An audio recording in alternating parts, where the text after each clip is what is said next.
Hello everyone, this little video overlay is going to be used to help you with task 6, realizing design ideas.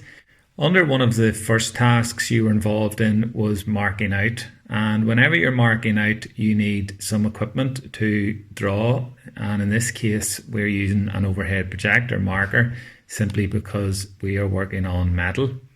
A steel ruler provides an accurate way of measuring, and you would have to follow a set of instructions. This one was 20 millimeters by 60 millimeters, and this is clearly marked out by lining up the edge of the ruler with the edge of the metal, and you can then mark out your lines.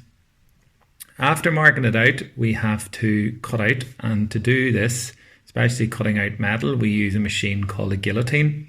It is a type of lever and provides a mechanical advantage, so we can produce quite a large force to cut through the metal, as you can see. To do this, the long lever handle, we put our effort at one end of the handle. There's a pivot and then a cutting blade which provides the action. To ensure accuracy, you will note that I have lifted the blades, the protective guards, to help me see where the blade is going to cut. You want to use your eye level to line that up. You can use a ruler or another implement to make that much more accurate and easy to do. In terms of safety, you will see me closing the flaps down before cutting through the metal. Cut metal can be quite sharp, so you need to be careful when handling it. The next stage of this process is more marking out, but this time we're marking out for our holes to be able to use the pillar drill. So this time there are 3 measurements, one in the middle at 30 millimeters and 10 millimeters in from each side. So to ensure accuracy, you will see that I'm marking it out on both sides of the metal using the steel ruler to draw the lines. I then need to mark a line down the middle, or at least mark the center of each of those 3 lines, and that will be used to place a center punch to mark out the hole, which can then be later drilled out. So again, when you're using a marker, you do have to be careful because you can't afford to make mistakes because it's difficult to rub out. Completing the center punch, I'll just let you listen. You will hear the punch of the metal hitting against the steel underneath. It's important when you're using a center punch to do metal on metal, because if you were to do it on something soft, it would bounce or jump around the table. I spoke about how to ensure that your piece is safe to use. We can do this by removing the sharp corners. Flat or rectangle shaped large flat steel file is used.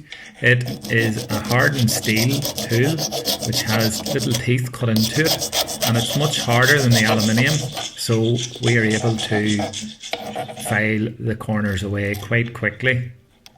You will also see that when you're working with metal, you have to secure your work in a metal vise, in a bench vise, and that ensures that you're safe, you're not holding the work while you're operating it.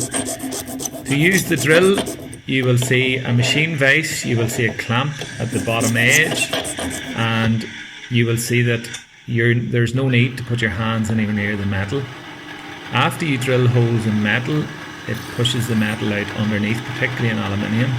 This is known as a metal burr, and to remove this we use a deburring tool, and it is shaped quite like the end of a drill bit, and in a rotating action, you use this by hand, you can actually cut away those little sharp bits that would cut into your finger and remove those, and we need to remove those for both safety and function so that we can join it to the wooden piece for the end of the propeller.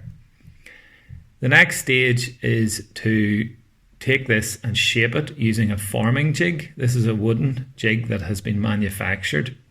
The piece of metal is put into the middle, and using the bench vise we are able to close it and squeeze the aluminium because it's a malleable material, meaning it can be shaped, and by squeezing it we create a new shape, and this is a little twist shape that will allow us to make our whirligig.